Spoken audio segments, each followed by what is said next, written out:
नमस्कार, मैं हूं निवेदिता। 2019 लोकसभा चुनाव के महापर्व का शंखनाद हो चुका है। तैयारियां जोरों पर है।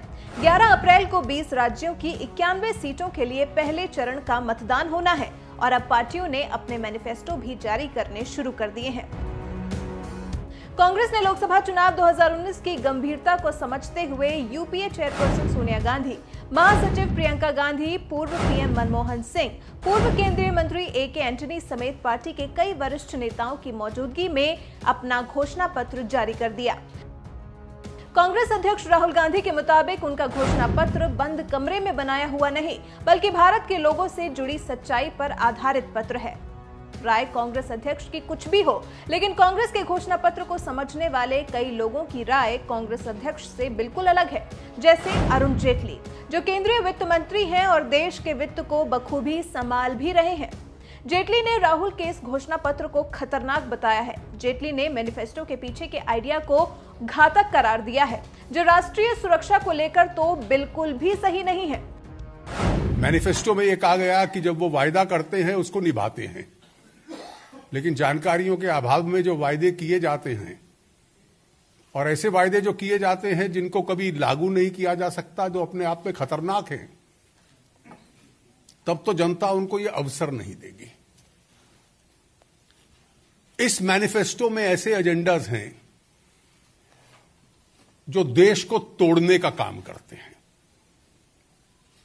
राष्ट्र की एकता के खिलाफ जाते हैं और जो कांग्रेस पार्टी और विशेष रूप से गांधी परिवार की, नेहरू गांधी परिवार की ऐतिहासिक भूल थी जम्मू कश्मीर के संबंध में, जिसके लिए देश कभी उनको माफ नहीं कर सकता, उस एजेंडा को और आगे खतरनाक रूप से बढ़ाने का प्रयास करते हैं।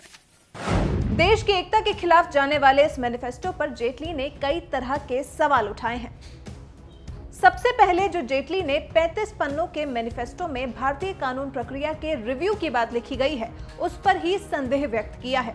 जेटली के मुताबिक जिस आतंकवाद को हम कुछ हद तक काबू करने में कामयाब हो पाए हैं, जिन मुद्दों को कांग्रेस की सरकार ने कभी भी नहीं छुआ, अब उसी आतंकवाद को, उसी देशद्रोह को कांग्रेस अपराध की श्रेणी में रखने से कतरा रही है।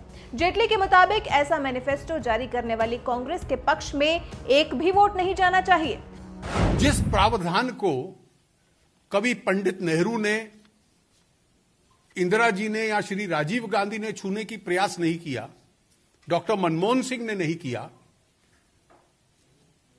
जब से उनका आज का नेतृत्व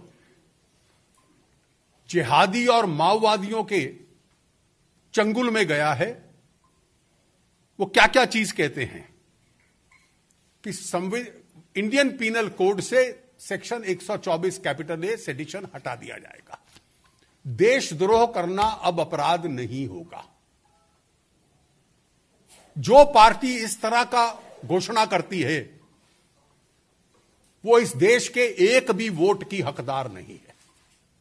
कांग्रेस के मैनिफेस्टो के दूसरे प्रावधान, जिसमें सीआरपीसी को बदलने की बात की गई है, जिसके बाद जमानत अब से नियम बन जाएगा और जमानत न देना उसका अपवाद। मतलब अब आतंकवादी को भी जमानत मिलेगी, देशद्रोहियों को भी जमानत मिलेगी, छेड़छाड़ रेप के अपराधियों को भी जमानत मिलेगी, जिहादियों और नक्सलवादियों को भी जमानत मिलेगी, जिससे देश में कम हुई अपराध की घटनाएं दोगुनी तेजी से बढ़ेंगी। कुछ लोगों के भले के लिए कांग्रेस का यह मैनिफेस्टो अपराधियों को शह देने का काम कर सकता है। ठीक है, छोटे मामलों में लोगों को जमानतें मिल जाती हैं। मैनिफेस्टो में लिखा है उसी पेज पे कि सीआरपीसी को बदला जाएगा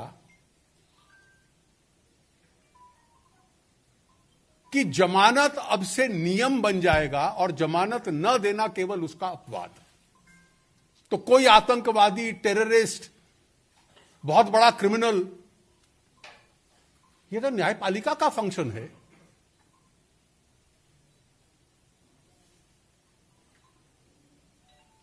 तो फिर जो महिलाओं से अपराध करेगा, तो किस लिए लिप सिंपैथी दिखला रहे थे आज मैनिफेस्टो के में? जो बड़े बड़े घटनाएं करते हैं, सीआरपीएफ के, स्टेट पुलिस के लोगों को मारते हैं, यह प्रावधान डाला गया है इस देश के माओवादियों की और जिहादियों की रक्षा करने के लिए कि कुछ समय के पश्चात उनको जमानत मिल जाए। फिर बात आती है कांग्रेस की न्याय योजना की, जिसमें कांग्रेस ने गरीब तबके को हर साल 72,000 रुपए देने का वादा किया है, जिस पर जेटली ने सवाल उठाए हैं। मैनिफेस्टो में लिखा है कि इस व्यवस्था को लागू करने से अर्थव्यवस्था पर बोझ नहीं पड़ेगा और मैनिफेस्टो बनाने वाली कांग्रेस का कहना है कि जैसे जैसे अर्थव्यवस्था बढ़ेगी उसी से साधन आएगा, जिसे एक साथ नहीं बल्कि कई फेजेस में लागू किया जाएगा। और सिर्फ केंद्र सरकार की योजना नहीं बल्कि इसका फायदा उठाने के लिए राज्यों से भी साधन आने होंगे और योजना में मेरिट के बेसिस पर फायदे की बात कहकर जेटली के मुताबिक कांग्रेस ने अपने हाथ में एक हथियार रख लिया है। बता दें कि कांग्रेस अध्यक्ष राहुल गांधी ने मंगलवार को अपना घोषणा पत्र तो जारी कर दिया, लेकिन इसके मायने संतोषजनक नहीं है। वित्त मंत्री अरुण जेटली ने तो प्रेस कॉन्फ्रेंस कर मानो कांग्रेस के मैनिफेस्टो की बखिया ही उधेड़ दी है। अब देखना यह दिलचस्प होगा कि कांग्रेस के मैनिफेस्टो पर उठे सवालों पर कांग्रेस कैसी प्रतिक्रिया देती है। क्रिमिनल केस डालना चाहता है, वो अपनी जिम्मेवारी निभा रहा है, इसलिए तो उसको सरकार की सैंक्शन लेनी पड़ती है। It's essentially a sanctioning law, कुछ और प्रावधान भी। अब इन्होंने कहा कि अगर आरोप यह होगा कि मान लो किसी ने टॉर्चर कर दिया या किसी ने किसी महिला से बदसलूकी की या किसी ने चोरी कर ली, तो सैंक्शन नहीं होगी। बहुत सरल दिखता है। मैं इस विषय के साथ बहुत वर्षों से संबंधित रहा हूं और जब कांग्रेस की पार्टी सरकार में थी और उस वक्त जब चिदंबरम साहब गृह मंत्री थे और वो उसकी वकालत करते थे कि इसको डाइल्यूट किया जाए, तो सारी सरकार कांग्रेस की भी उसका विरोध करती थी। और इसलिए विरोध करती थी कि कोई भी आतंकवादी या उसका समर्थक या परिवार वाला यह नहीं कहता कि पुलिस ने आकर आतंकवादी को पकड़ा या आतंकवादी को मारा।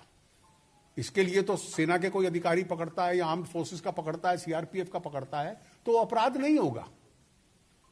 वो हमेशा कहता है हम हमारे घर में तलाशी लेने आए, महिलाओं से बदसलूकी करती, हमारे घर में तलाशी लेने आए, हमारा सामान उठा के ले गए, टेररिस्ट को टॉर्चर कर दिया। तो जैसे ही ये आरोप लगेगा तो सब सेना के अधिकारियों के खिलाफ क्रिमिनल लॉ में मुकदमे चल रहे होंगे, कोई सैंक्शन की जरूरत नहीं। और जिस प्रकार की व्यवस्था कुछ ऐसे इलाकों में है, घाटी में विशेष रूप से, वहां तो एक जज चुनाव लड़ रहे हैं जिनका चुनाव का प्लैंक यह है कि मैंने फैसला दिया था कि 370 जो टेम्पररी प्रोविजन है वो परमानेंट है। ये परिस्थिति है। एक इसलिए भारत सरकार ने कांग्रेस के जमाने में भी और एनडीए के जमाने में भी एक प्रक्रिया बनाई थी कि जितनी कंप्लेंट्स आएंगी एक रोबस्ट मैकेनिज्म होगी, उसमें से सही अगर कोई है तो सजा देनी चाहिए फिर अधिकारी को, किसी ने सचमुच में बदसलूकी की है। और वो एक रोबस्ट मैकेनिज्म जो यूपीए के समय बना था वो आज भी चल रहा है और उसमें अभी तक 1799 शिकायत आई हैं सेना या पैरामिलिट्री के अधिकारियों के खिलाफ और उसमें से लगभग सभी, कुछ प्रोसेस में है, 1741 इन्वेस्टिगेट होती हैं, उनको फाड़ा नहीं जाता और 68 अधिकारियों के खिलाफ कार्रवाई भी हुई है। मौजूदा व्यवस्था चल रही है। अब आप टेररिस्ट को इनकरेज करने के लिए जो अधिकारी अपनी जान से खेलकर और जो जवान और जो एक तरफ कहते हैं कि जवानों को मार्टर बना दो, मालूम नहीं कि वो क्या विषय होता है और इन्होंने नहीं किया था, हमने सुविधाएं दी।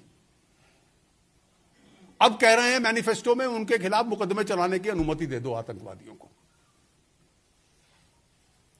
Those people who lay down their life for the country, you want them to be prosecuted at the behest of terrorists or their friends or relatives. Ingratitude is the biggest sin that any political party can commit. और आज ये धारा डालकर Congress party ने ये किया है।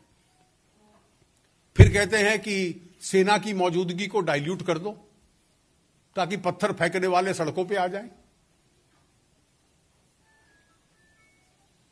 ताकि जिन आतंकवादियों को सेना रोज मारती है वो अब बच निकले।